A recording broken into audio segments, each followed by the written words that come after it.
bonjour. Je vais faire une petite communication d'observation, une petite observation en rapport avec la sortie de notre frère Junior Ndondon et aux différentes réactions sur la toile suite à cette sortie de Junior Ndondon que j'observe depuis un moment. On va un peu essayer de réveiller certains très rapidement. Je viens juste poser des interrogations. Je ne suis pas en clash avec quelqu'un. Moi, les clashs, j'ai déjà mis ça de côté. Donc, c'est pas la peine de me chercher en clash. Alain Gauthier, je suis plus de la barrière, de ce côté de la barrière. J'essaye d'évoluer et de continuer mon combat tel que je le ressens. Parce qu'en réalité, chacun de nous, avec sa sensibilité, est rentré dans le combat dont personne n'a le monopole ou la gestion de la manière dont le combat doit se passer. Chacun de nous est venu avec sa tête et ses arts. Donc chacun se débrouille à mener du mieux qu'il peut ce combat pour la libération, paraîtrait-il, que nous faisons ensemble pour le Gabon et pour les Gabonais. Pareil, parce que c'est l'élément qu'on brandit toujours. Nous faisons ça pour le peuple. C'est pour le peuple que nous le faisons. Alors que lorsqu'on observe pour certains, le peuple n'est qu'un tremplin pour atterrir à bon port dans les objectifs que certains se sont fixés en fonction des intérêts, en fonction des approches. Donc c'est où moi je me démarque toujours pour rester dans l'objectivité. Et c'est dans cette objectivité que moi je voudrais rester dans les analyses. Même si ça va me valoir peut-être des... On va dire ça comment? Des représailles de ceux qui pensent être les maîtres de la toile. Pour moi, il n'y a aucun maître sur la toile. Il n'y a aucun maître. Il n'y a pas plus bon que qui sur la toile. Chacun est seulement témoin de sa propre vérité. Alors, j'ai posé le problème. J'observe que Junior Ndondon, qui n'est pas très apprécié par le commun des Gabonais, ce qui est une réalité, parce que Junior Ndondon a appartenu effectivement à un système despotique qui nous a tous ébranlés dans tous les sens du terme. C'est-à-dire que Junior Ndondon fait partie des adeptes du fameux Akombesi, ce Béninois qui a agenouillé la République gabonaise. Par quelle manière, d'après les bruits de couloir? Par le vaudou, parce qu'il avait une puissance extraordinaire, en fait une puissance même qui n'existait même pas. Parce que me raconta un frère un jour que Ali Bongo était dans l'avion avec Akombesi, et Akombesi a fait simuler un crash d'avion. Et Ali Bongo à l'époque avait paniqué, et lui qui s'était déjà entendu avec le pilote, il a dit à Ali Bongo de ne pas paniquer et que le vaudou allait stabiliser l'avion. Et au finish, l'avion, après avoir fait 2-3 incantations, c'était de la fémania tout pur, ça je peux vous l'assurer. L'avion s'est stabilisé et Ali Bongo a cru en Akombesi. Les couloirs, parfois du bord de mer, racontent cette histoire. Elle est vraie, elle est fausse. Je n'ai nullement la capacité de vous l'affirmer ou de l'infirmer, mais c'est une histoire qu'on entend souvent qu'Ali Bongo a été victime d'Akombesi. Akombesi qui voulait faire asseoir son influence sur Ali par la voie du vaudou. Et Junior Ndondon est un adepte, un des fans. D'ailleurs, sa mutation en Nganga, bien que m'étonne, parce que c'est quand même un gars qui a fait l'école, Junior Ndondon n'est pas le tard des tards, bien la tard des tards. Non, c'est pas le taré des tarés. Junior Ndondon, c'est quand même un intellectuel, quelqu'un qui a été à l'école. Donc, il n'a fait que faire des mauvais choix dans sa vie, mais les mauvais choix ne veulent pas dire que Junior Ndondon est épargné de la vérité. Parce qu'il peut aussi dire la vérité, même un menteur, un jour peut dire la vérité sur une situation. Mais on ne croira pas au menteur parce qu'on sait que c'est un menteur. D'où moi je dis que faisons très attention de la manière dont nous sommes en train de faire l'activisme. Personne n'a amené quelqu'un sur les réseaux sociaux pour souvent prendre le temps de ne pas plutôt écouter ou de débattre dans un objectif d'apporter une certaine lumière à ceux qui nous écoutent. On se pavane beaucoup plus qu'à oui c'est un PD, oui c'est PD là, oui mais les PD réfléchissent aussi. D'où ma réflexion et mes questionnements vont aller donc à l'envers donc de ce que j'observe depuis que Junior Ndondon a fait sa déclaration. La question que je me pose et que je m'avais posée à ceux qui ont évidemment les réponses, parce qu'il y a souvent certains qui connaissent mieux que les autres. Ils connaissent mieux que les autres, ils ont la capacité de mieux interpréter les rêves que les autres, ils ont la science infuse par rapport aux autres. À ceux-là donc qui ont la science infuse, je leur pose une question. Pourquoi l'on s'attarde seulement au côté sombre de la communication de M. Junior Ndondon? Pourquoi tout le monde ne s'arrête que ouais, tu peux me tuer? Tu peux tuer qui d'abord? Tu as déjà tué qui? Ton petit vaudou, ton pouvoir là, tu n'as pas de pouvoir. Mais pourquoi on s'attarde qu'à ce côté sombre que d'ailleurs moi-même je m'incline que Junior Ndondon ne peut rien me faire, il n'a aucun pouvoir. Ça c'est un féman. C'est clair que c'est un féman. Et il sait que j'ai l'habitude de lui dire, c'est un féman, il restera un féman. Mais Junior Ndondon a fait une communication quand même. Le féman, le faux sorcier, le faux nganga.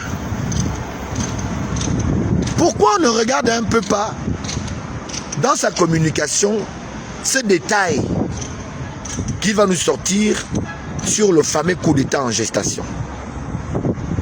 Pourquoi nous n'avons pas posé des questions plutôt à Junior Ndondon? Pourquoi il dit que le Bénin, le Mali, le Nigeria sont en train de préparer un coup d'État contre le Gabon? Au lieu qu'on a lui dit, parle-nous, dis-nous ce que pourquoi tu dis ça? On s'attarde plutôt à dire, oh c'est un PD, oh, oui c'était l'homme de Akromessi.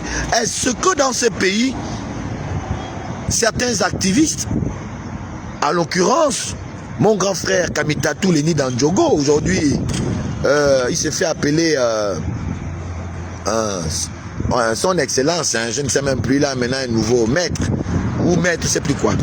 Kamitatou en a parlé, l'affaire des coups d'État et tout le reste. Donc, il faut que le peuple gabonais, on arrête parfois d'être dans l'émotion. Parfois d'oublier l'essentiel, d'oublier l'histoire. Arrêtons de penser que quand il y a un nouveau son de cloche, vous oubliez les anciens sons de cloche qui vous ont pourtant procuré une certaine vérité pendant un bon moment et vous les avez écoutés, vous avez suivi. Junior Ndondon à nouveau parle de coup d'État que beaucoup d'entre vous avaient déjà dit qu'ils vont déposer Brice Clotaire Oligui Nguema. Vous qui l'avez dit que Oligui Nguema va être déposé avant décembre. Où est la différence avec la communication de Junior Ndondon qui lui aussi vient nous dire que le Bénin, avec d'autres pays d'Afrique de l'Ouest, se prépare ou ont voulu ou se prépare, je ne me rappelle plus du terme, à faire un coup d'État contre le Gabon pour déposer le président que nous avons tous gracieusement élu. Au-delà, je dis bien, mon débat est circoncis. Je ne vais pas aller dans le débat de oh, Brice Clotaire Oligui Nguema n'a pas fait. Non, je ne suis pas là-bas. Je parle que voilà des pays amis soi-disant frères. On nous informe que ces pays soi-disant frères qui sont au Gabon, qui maîtrisent notre économie, que nous avons dit que nous allons retrouver notre restauration des institutions par la force de la déclaration de Brice Clotaire Oligui Nguema et du CETRI, même si ce n'est pas effectif, mais c'est une déclaration qui a été faite, une déclaration que nous devons nous approprier. Ça dit que même si lui change, nous on ne doit plus changer, on a dit qu'on restaure. Le Gabon au Gabonais. Ça doit rester librement dans nos têtes un combat personnel contre le joug étranger. On ne doit plus regarder que c'est pas lui qui viendra te restaurer. Le président ne viendra jamais te porter un boubou pour que l'étranger te respecte chez toi. C'est toi qui dois imposer ce respect, puisque l'ouverture a été faite par le président de la République. Il a déclaré devant le monde entier. Il ne va pas aussi venir, il a fait sa part. Faisons notre part. Moi, quand je marche dans la rue, je restaure mon respect parmi mes frères étrangers. Mais voilà que Junior Ndondon nous fait une déclaration. Une déclaration grave. J'aurais même voulu que on appelle ça comment? J'aurais même voulu que vous acculez Junior Ndondon à ce qu'il parle tout. Que oui, c'est toi qui as parlé. Dis-nous maintenant comment ça? Comment tu peux dire ça? Pourquoi tu dis ça? Parce que le pays là, c'est le pays des Gabonais. Pourquoi tu dis que les autres venus faire ça? Est-ce qu'ils ont le droit? C'est cette ingérence de ces pays frères qui veut rester perpétuelle dans le Gabon, où les Gabonais ne peuvent pas faire la même chose ailleurs. Nous devons le laisser parce que Junior Ndondon, on ne l'aime pas. Parce que Junior Ndondon a raconté sa saladerie à dire que celui qui parle de lui, moi je parle de lui Junior. Si tu es chaud, comme a dit David Belakouma, si tu es chaud, hein, tu prends ma vie, j'attends, mais je sais que tu ne feras rien parce que tu ne sais pas où je suis né. Et vous pouvez même me taguer Junior Ndondon là. Donc, on ne doit pas faire l'activisme ou la politique pareil, comme ça. Parce qu'on va regarder les têtes des gens. On l'a fait hier parce que nous n'étions pas matures. On l'a fait hier parce qu'on n'a pas voulu évoluer. On est resté stagné. Et c'est les hommes politiques qui nous ont gardés dans cette captivité intellectuelle. Ils nous ont mis en prison de ne pas voir plus loin que ce que nous voyons sur place. Et ces hommes politiques-là ont prospéré. Et nous aussi, nous voulons recommencer à faire les mêmes bêtises pour nos petits frères. Arrêtons d'abrutir notre jeunesse. On s'en fout que Junior Ndondon soit un PD ou qu'il soit, je ne sais pas, un ganga ou un fond ganga. Mais la déclaration de Junior Ndondon, lui qui a fait le palais, lui qui a été dans les règnes du pouvoir, puisque le PDG est revenu, c'est un PDG.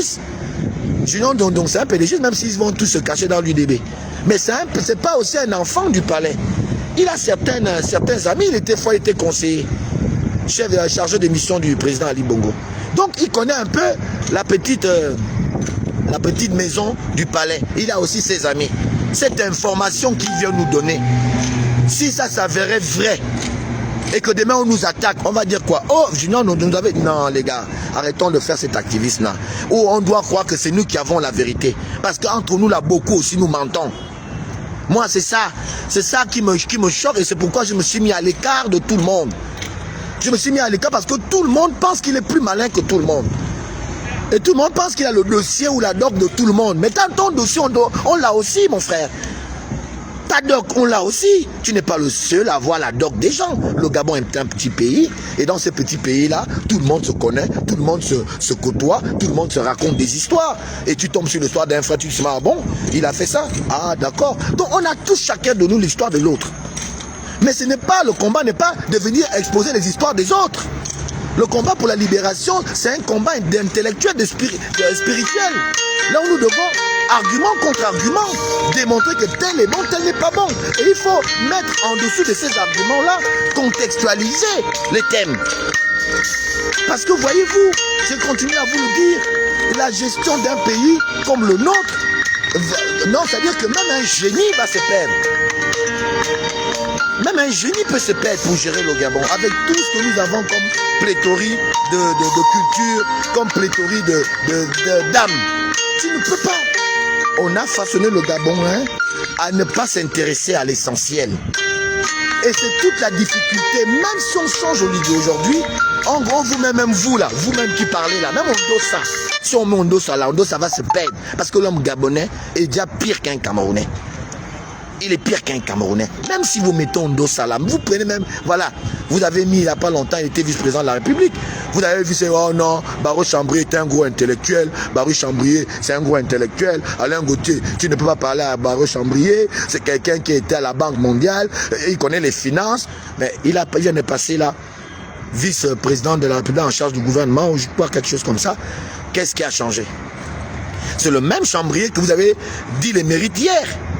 C'est le même Chambrier. Mais pourquoi Chambrier n'a pas changé l'économie? Pourquoi l'économie n'a pas été changée? Parce que c'est là où, quand vous me voyez, je vous regarde, je me dis que moi, je n'ai pas fait beaucoup d'études. Hein. Moi, je n'ai pas les bacs plus 57 comme vous. C'est vous qui les avez. Moi, j'ai rien. Même le CP1, je ne connais pas. Je ne suis même pas allé au CP1. Tout ce que le français que je parle, moi-même, je m'étonne. Comment je fais pour parler ça? C'est peut-être Dieu qui m'inspire. Moi, je te dis, moi-même, je suis étonné. Donc, le peu de français que je parle à moi, ça me suffit. Mais Dieu m'a donné une tête qui réfléchit et une tête qui sait analyser et qui sait observer. Les éléments de la nature nous montrent la vie sur terre. Apprenons à être humbles. Apprenons à changer de paradigme. Ça fait trop longtemps qu'on se bat dans l'inutilité. Et moi, je me dis que si on conserve les gens à combattre dans ce qui n'est pas utile, c'est parce que les gens ont des calendriers derrière. Les gens ont d'autres ambitions derrière. Pourquoi on fait le même format chaque année, à chaque combat, c'est le même format? On a passé des années à combattre Omar Bongo sous le même format. Des opposants qui se disaient opposants, demain tu les retrouves au gouvernement, après demain tu les retrouvais encore à l'opposition, après c'est selon les humeurs. On a perdu du temps. 50 ans, Omar Bongo et moi, Ali Bongo est venu, c'est la même chose. Voilà, aujourd'hui, au Ligui, c'est les mêmes choses qui viennent. Posons les vrais problèmes. Posons les vrais problèmes. Allons-y, prenons les risques d'aller en prison pour les vrais problèmes. Moi, je prendrai les risques d'aller en prison pour les vrais problèmes que je vais poser. Il faut que le Gabonais arrête de prendre les autres pour des idiots. Personne n'est idiot ici. C'est parce qu'on ne voit des choses qu'on n'a pas envie de dire. Parce que la malédiction, quand tu veux porter une vérité parmi les ténèbres ont déjà réussi à embobiner tout le monde. Et quand toi tu viendrais dire que ce qu'ils disent c'est faux, comme ils ont plus de followers que toi, leurs followers vont venir t'attaquer avec les avatars pour dire tu es un menteur, tu as été payé, tu as été acheté. Et moi je vous dis déjà d'avance que ça ne me touche même plus. C'était avant que ça me touchait. Quand on vient dire là qu'Alain Gauthier tu parles là parce que tu as eu l'argent d'Oligui, Alain Gauthier tu cries là parce que tu n'as pas encore... Ça regarde.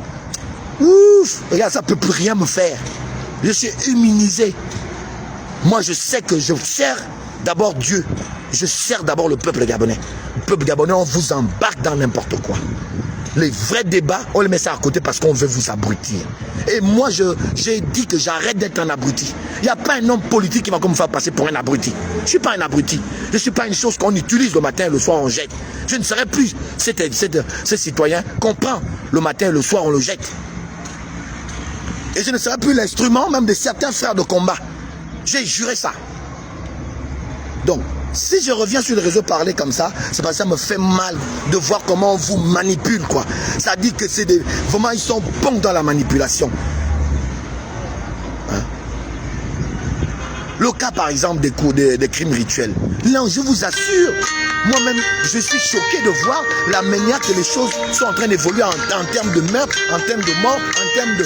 Mais est-ce que c'est pas aussi organisé? Est-ce que c'est pas organisé pour que notre on va dire quoi? Pour que la psychose s'installe? Parce que ceux qui sont les militaires de l'ombre, ceux qui sont pour la mort des Gabonais, peuvent très bien faire ces meurtres-là à foison dans l'intention de nous choquer pour que notre regard sur Oligui s'avilisse. Et puis que si le coup d'État arrive, c'est mon analyse, je peux me tromper, que les Gabonais soient contents que ce coup d'État arrive. Est-ce que c'est pas organisé dans le but de nous préparer à accepter le coup d'État, si jamais coup d'État il y a? Moi, c'est autant de réflexions que je mène. Au lieu de m'attarder à la vie privée de Junior Dondon, je vais m'attarder à poser la question à Junior Dondon. Dans quel but tu as dit ça? Et pourquoi? Quelle preuve tu as? Parce qu'il faut que je sois sûr que le Bénin veut destituer le Gabon. Pourquoi le Bénin veut destituer le Gabon? Est-ce que c'est leur pays? Est-ce que c'est le territoire des Gabonais et des Béninois? On va